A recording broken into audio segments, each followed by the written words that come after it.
नमस्कार, आप देख रहे हैं 7 सी हिमाचल आजकल और मैं हूं दीक्षा कोहली। खबरों की ओर रुख करने से पहले नजर डालते हैं अब तक की मुख्य सुर्खियों पर। प्रदेश बीजेपी का अंदरूनी विवाद दिल्ली दरबार में भी नहीं निपटा। धूमल, शांता और गडकरी की बैठक रही बेनतीजा। विधानसभा चुनाव के चलते धूमल सरकार आधी अधूरी योजनाओं के उद्घाटन करने में जुटी, कहा रामलाल ठाकुर ने। भयंकर गर्मी के चलते हमीरपुर के 1 दर्जन से ज्यादा स्कूलों में पेयजल संकट गहराया। शिक्षक अभिभावक कर रहे हैं ग्रीष्मकालीन छुट्टियां जून माह से करने की मांग। मनरेगा योजना चौहर घाटी वासियों के लिए साबित हो रही है वरदान। भूमि सुधार कार्यों से घाटी के सूखे बंजर खेत लगे लहलहाने। और अब खबरें विस्तार से। प्रदेश बीजेपी में मचा बवाल दिल्ली दरबार में भी नहीं सुलझ पाया है। बीजेपी के वरिष्ठ नेताओं के बीच पैदा हुआ गतिरोध कम होने के बजाय बढ़ता ही जा रहा है। इस विवाद को लेकर मुख्यमंत्री प्रेम कुमार धूमल व बीजेपी के राष्ट्रीय उपाध्यक्ष शांता कुमार की बैठक बीते सोमवार रात पार्टी के राष्ट्रीय अध्यक्ष नितिन गडकरी के साथ दिल्ली में हुई। बेशक बीजेपी आलाकमान ने दोनों नेताओं का आपसी मनमुटाव खत्म करने की नसीहत दी है, लेकिन इस बैठक में कोई नतीजा नहीं निकला। प्रदेश भाजपा में मचा कोहराम थमने का नाम नहीं ले रहा है। विवाद बढ़ता देख पार्टी आलाकमान ने मुख्यमंत्री प्रेम कुमार धूमल व भाजपा के राष्ट्रीय उपाध्यक्ष शांता कुमार को दिल्ली तलब किया। दोनों वरिष्ठ नेताओं की दिल्ली में पार्टी के राष्ट्रीय अध्यक्ष नितिन गडकरी से मुलाकात भी हुई। नतीजा कुछ खास नहीं निकला। पार्टी सूत्रों के मुताबिक इस बैठक में कांग्रेस द्वारा लगाए जा रहे सरकार पर भ्रष्टाचार के आरोप व नए जिलों के गठन को लेकर चर्चा हुई। बताया यह भी जा रहा है कि शांता कुमार कांगड़ा का विभाजन कर नए जिलों के गठन के पक्ष में नहीं हैं। हाईकमान को उन्होंने जिलों के गठन को लेकर अपना स्टैंड भी साफ कर दिया। बैठक के दौरान दोनों नेताओं को नितिन गडकरी ने नसीहत दी है कि विधानसभा चुनाव सर पर हैं। ऐसे में पार्टी में उपजे विवाद को यहीं खत्म कर देना चाहिए। सूत्र बताते हैं कि आलाकमान ने विधानसभा चुनाव से पहले भाजपा में किसी भी तरह के नेतृत्व परिवर्तन न करने के साफ संकेत दिए हैं। बैठक में भाजपा छोड़कर गए वरिष्ठ नेताओं की पार्टी में वापसी को लेकर गंभीरता से विचार किया गया।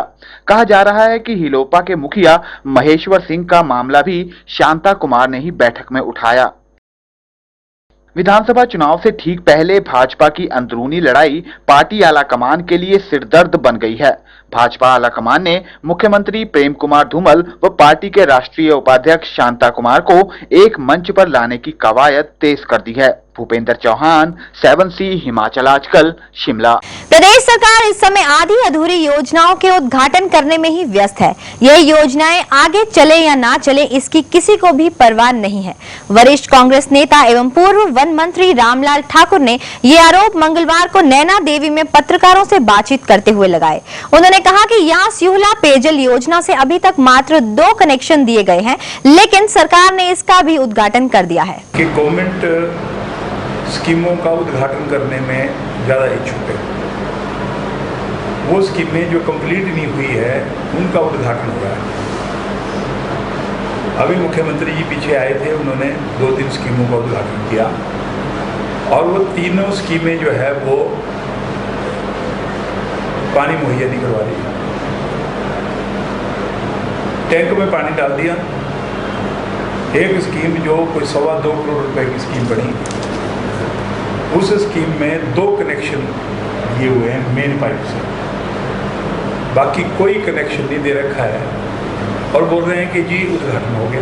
राष्ट्रीय अनुसूचित जाति आयोग के राष्ट्रीय अध्यक्ष पीएल पुनिया राजधानी शिमला पहुंचे, जहां पर उन्होंने कहा कि राज्य में 85वां संविधान संशोधन लागू करने का मामला सरकार के सामने रखा गया है। उन्होंने कहा कि दलित प्रताड़ना को रोकने के लिए बने कानून को भी प्रदेश में सख्ती से लागू करवाने की मांग की गई है।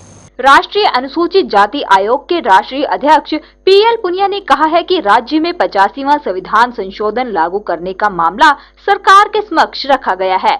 शिमला के पीटरहॉफ में सामाजिक न्याय एवं अधिकारिता मंत्री सरवीन चौधरी और प्रदेश के आला अधिकारियों के साथ हुई बैठक के बाद पत्रकारों से बातचीत में पुनिया ने कहा कि आयोग 85वें संशोधन को लागू करवाने का पूरा प्रयास कर रहा है। उन्होंने कहा कि आयोग ने इस वर्ग के लोगों की अन्य समस्याओं को भी सरकार के सामने उठाया है। पुनिया ने कहा कि दलित पर ताड़ना को रोकने के लिए बने कानून को भी प्रदेश में सख्ती से लागू करवाने की मांग की गई है। सभी सचिव प्रमुख विभागों के यहाँ पर मौजूद थे और उनकी उपस्थिति में ये रिव्यू किया गया और विभिन्न मुद्दों पर चर्चा हुई।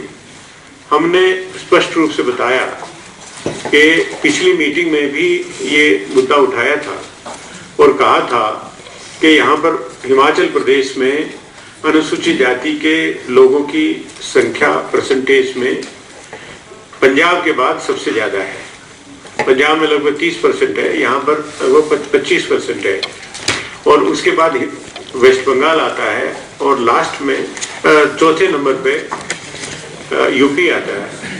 तो इतनी 25% होने के बावजूद पिछली मीटिंग में भी ये उल्लेख किया गया था, मिनट्स भी भेजी गई थी कि अनुसूचित जाति के लोगों को जो सेवाओं में आरक्षण का प्रतिशत वो 25% होना चाहिए, लेकिन अभी तक ये नहीं हुआ। 85th संवैधानिक संशोधन रिजर्वेशन इन प्रमोशन हुआ था, उसको यहाँ पर लागू नहीं किया गया है। ब्यूरो रिपोर्ट 7C हिमाचल आजकल। बिलासपुर में रह रहे प्रवासी लोगों को स्थानीय लोगों ने पुलिस के हवाले कर दिया है। गौरतलब है कि ये प्रवासी लोग यहां पर रहकर गद्दे बनाने का काम कर रहे थे और उनमें भी ग्राहकों को चूना लगाकर थर्मोकोल की शीटें भरकर बेचने में मशगूल थे। पुलिस अधिकारी मुताबिक पकड़े गए प्रवासी लोगों पर बिना पंजीकरण के रहने के तहत कार्रवाई अमल करने में लाई जाएगी। बिलासपुर में स्थानीय लोगों ने अवैध रूप से रह रहे प्रवासी लोगों को पकड़कर पुलिस के हवाले कर दिया। ये प्रवासी लोग शहर के बीचों बीच अतिक्रमण कर बनाए गए एक मकान में गद्दे बनाने का काम कर रहे थे। मजे की बात है कि ये लोग जो गद्दे बनवाते थे उसमें थर्मोकोल की शीटें भरी जाती थीं और इनको 2000 से 2500 तक बेचते थे। इस तरह ये घटिया गद्दे बेचकर जहां आम लोगों को ठगने का काम कर रहे थे, वहीं ये सरकार को भी लाखों का चूना लगा रहे थे। पुलिस अधिकारियों का कहना है कि बिना पंजीकरण के इन लोगों पर कार्रवाई अमल में लाई जाएगी। आज हमें सुबह सूचना मिली थी कि शहर की जो मीट मार्केट है, इसके पास कुछ लोग चादरों और गद्दों की यहाँ पे सेल कर रहे हैं और जो ये गद्दे हैं इनमें थर्मोकोल को छोड़कर कुछ नहीं भरा हुआ है। इसकी इन्फॉर्मेशन पे हमने वहाँ पुलिस और एक्साइज की टीम्स भेजी थी। एक्साइज डिपार्टमेंट ने अपनी कार्रवाई उनको फाइन के रूप में की है, जो मेरे को पता चला है। और बाकी इसमें करीब 8 लोग थे जो पुलिस को मिले थे वहाँ पे। इनको पुलिस चौकी ला के इनसे पूछताछ की जा रही है। इसमें से कुछ लोगों ने रजिस्ट्रेशन हमारे पास करा के रखी थी, कुछ ने नहीं कराई थी। तो इसमें अभी हम वेरिफिकेशन कर रहे हैं कि गद्दे बना किसी को चीट तो नहीं कर रहे थे, क्या कर रहे थे, और बाकी इन्होंने जो कि कोई रूल या लॉ को वायलेट नहीं किया है। जैसी सूरत होगी वैसी लीगल एक्शन इनके खिलाफ किया जाएगा। कुलभूषण चब्बा, 7C हिमाचल आजकल, बिलासपुर। राजधानी शिमला में सार्वजनिक शौचालयों में शुल्क लेने में किए जा रहे भेदभाव पर अखिल भारतीय जनवादी समिति के महिलाओं ने जिलाधीश कार्यालय पर प्रदर्शन किया। इस दौरान उन्होंने निगम प्रशासन के खिलाफ भी नारेबाजी कर कहा कि पुरुषों की तरह महिलाओं को इस शुल्क से छूट देने की मांग लंबे अरसे से की जा रही है, पर एमसी इसकी ओर कोई भी ध्यान नहीं दे रहा। शहर के सार्वजनिक शौचालयों में शुल्क लेने में किए जा रहे भेदभाव पर भड़की महिलाओं ने जिलाधीश कार्यालय पर प्रदर्शन किया। अखिल भारतीय जनवादी समिति के बैनर तले जुटी महिलाओं ने नगर निगम प्रशासन के खिलाफ जमकर नारेबाजी भी की। इस मौके पर समिति के राज्य उपाध्यक्ष मीरा शर्मा ने कहा कि शहर के शौचालयों में शुल्क लेने के मामले में महिलाओं से भेदभाव किया जा रहा है। उन्होंने कहा कि पुरुषों की तरह महिलाओं को इस शुल्क से छूट देने की मांग लंबे अरसे से की जा रही है, लेकिन नगर निगम इस ओर कोई ध्यान नहीं दे रहा। उन्होंने कहा कि यदि नगर निगम ने इस संबंध में कोई कार्रवाई नहीं की तो महिलाएं आंदोलन उग्र कर देंगी।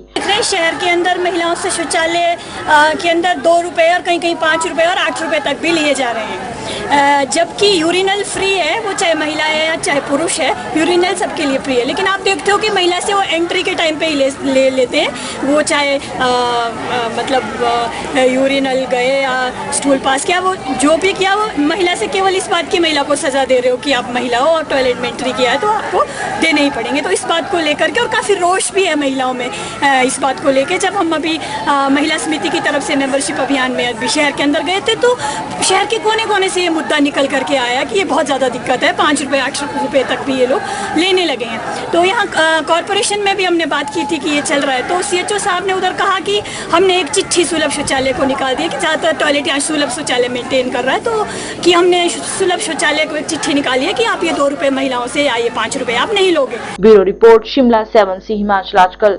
जोगिंद्रनगर विधानसभा क्षेत्र के तहत ग्राम पंचायत डहोक के गांव ढेलू में स्कूल से मात्र कुछ ही मीटर दूर शराब का ठेका खोल दिए जाने का लोग कड़ा विरोध कर रहे हैं। स्थानीय ग्राम पंचायत ने 2 बार प्रस्ताव पारित कर प्रशासन से इस ठेके को बंद कराने की मांग की थी।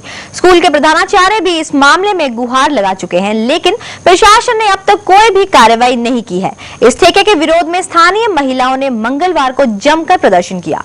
जोगिंद्रनगर विधानसभा क्षेत्र के तहत ग्राम पंचायत ढड़ोक के गांव ढेलू में स्कूल से मात्र कुछ ही दूर शराब का ठेका खोल दिया गया है, जबकि हिमाचल प्रदेश उच्च न्यायालय के स्पष्ट आदेश है कि स्कूल या किसी धार्मिक स्थान से 60 मीटर दूरी तक शराब का ठेका नहीं खोला जाना चाहिए। से गुहार लगाई थी कि इस ठेके को बंद किया जाए, परंतु उसके बावजूद भी कई बार बोलने के बावजूद भी कोई ऑब्जेक्शन नहीं हुआ।